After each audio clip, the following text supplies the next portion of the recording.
What is up, everybody? I was about to throw in the towel with my good friend Ryan Muckenhirn because we were going to do a podcast, and then we got kind of sidetracked talking about Dr. Quinn Medicine Woman, which Ryan finds to be quality programming. I don't find it to be quality programming, Mark. It is quality programming. And then Tool, the music, yes. And how both these things can potentially fix your life. But I'm not going to throw in the towel because we're going to talk about what we were going to talk about, which is bolt throws. Seems like these things come in a variety of angles, Ryan. Why? Well, why? Is one better than another? Are there certain considerations that a person's going to need to make if they choose, firearm A or firearm B or something that they might not be thinking about? They might love all the attributes of a certain firearm, be like, that's the one for me. And then you go, oh, wait a minute. I didn't consider the bolt throw. What's going on here? We got a few in front of us. We do have a few in front of us in a variety of different throws and angles. Some similar, some different. Why the difference? Just because they're different? Just because different people made the same thing different? Kind of. That's one thing. I think there's two paths we can take on this one. We can talk about things like primary extraction or initiation of primary extraction, and then like the design intent behind the gun, which is very dry, boring, and debated, I think, ad nauseum to a point that it's just like, oh gosh, let the gun do what it's supposed to do. And then we can talk about like lug design, aesthetics, etc., and then how it feels for you. Yeah. Yeah. That comes into it. Right. There's some where you're just like, yeah, I like that. Most bolt throws these days are between about 60 and 90 degrees. Right. Yeah. There's a couple of interesting guns. Like we've got a Weatherby Mark V, a 6-lug gun here. Mm-hmm. Has a 54-degree bolt throw. Very short. I like it. They're very quick.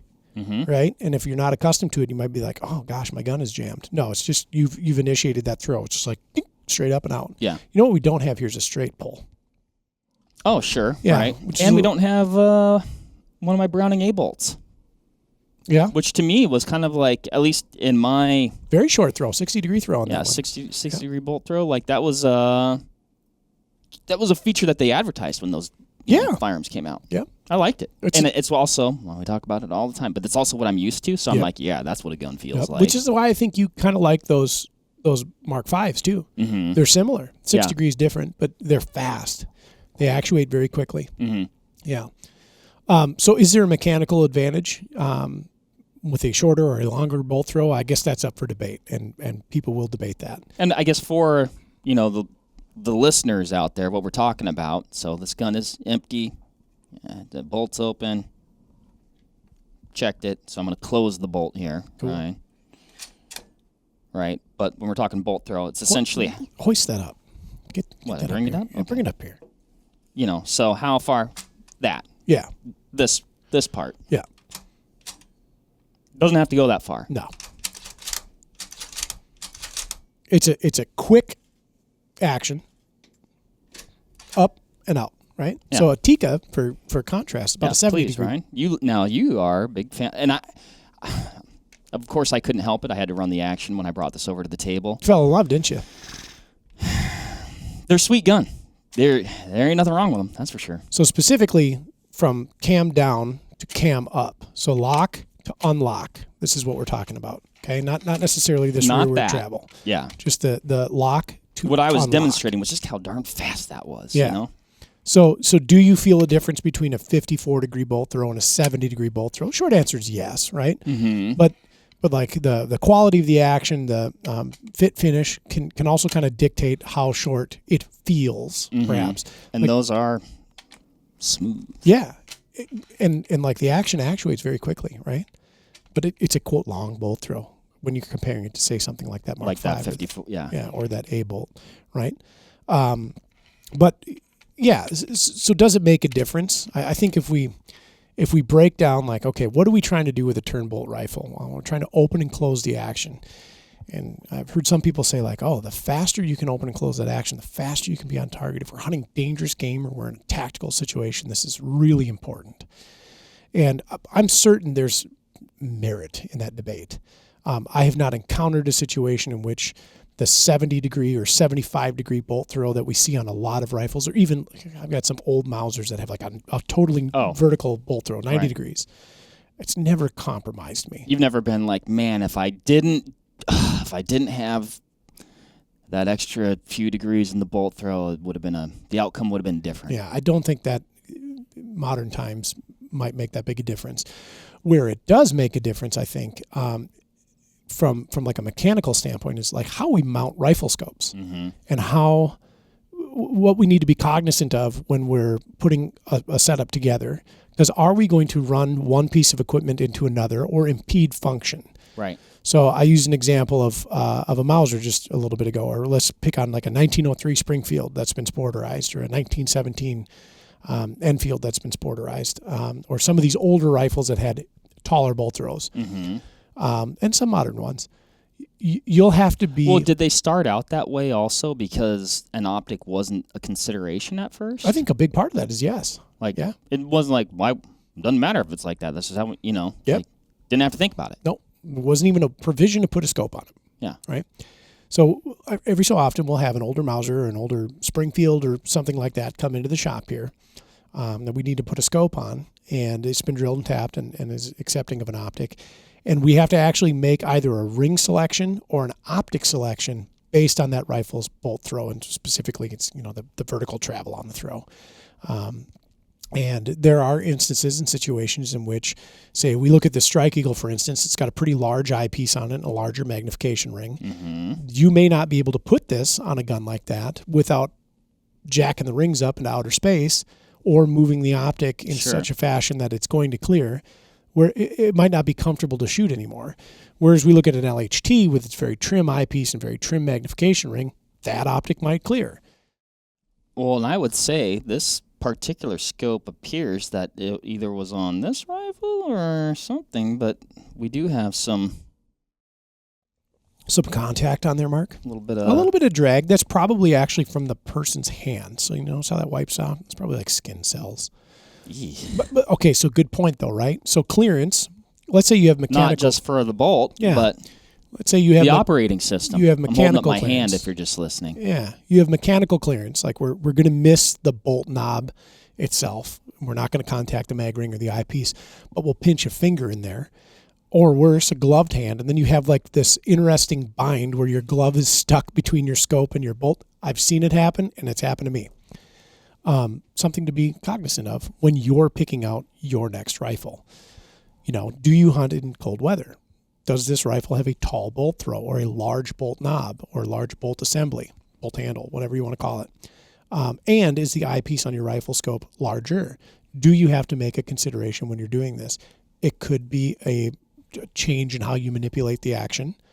It could be you might, instead of like being like, you might like a have full to grab. Yeah, you might be underneath and stroke back, right? But it's an interesting talking point. I think more than anything, it's somewhat aesthetic in preference. I think one reason I gravitate towards those shallower bolt throws is because, like you said, when you're mounting a rifle scope, like it's like, well, I don't have to worry. Like you don't have to think about it. You're like, yeah, it'll work. It's gonna be fine. Whatever clearance. I want to put on it, total clearance, low ring, high ring, whatever. Like it's fine. You know what I mean? It's kind of out of sight, out of mind. It's not even a consideration. Yeah, don't have to worry. You about remove it. a variable that and me. I don't like to think. I agree with all that. You end up like we'll pick on this Weatherby, for instance. We end up with a very trim package. We could even go trimmer than this, as we have it on a Picatinny rail right now. There's some mount option where we could get that even lower. Yep. We're still not going to run into a mechanical interference with the bolt. Either the handle, the shroud, or the knob. So that's cool. That's an interesting thing to talk about. I mean, is it essentially? Is that it?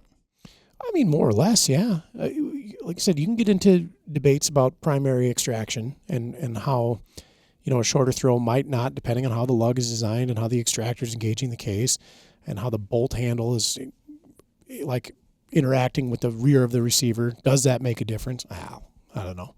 All these rifles on the table are rifles that, we've all shot quite a bit, and I've never personally experienced an extraction issue with the primary extraction being the culprit, right? I've had extractors fail.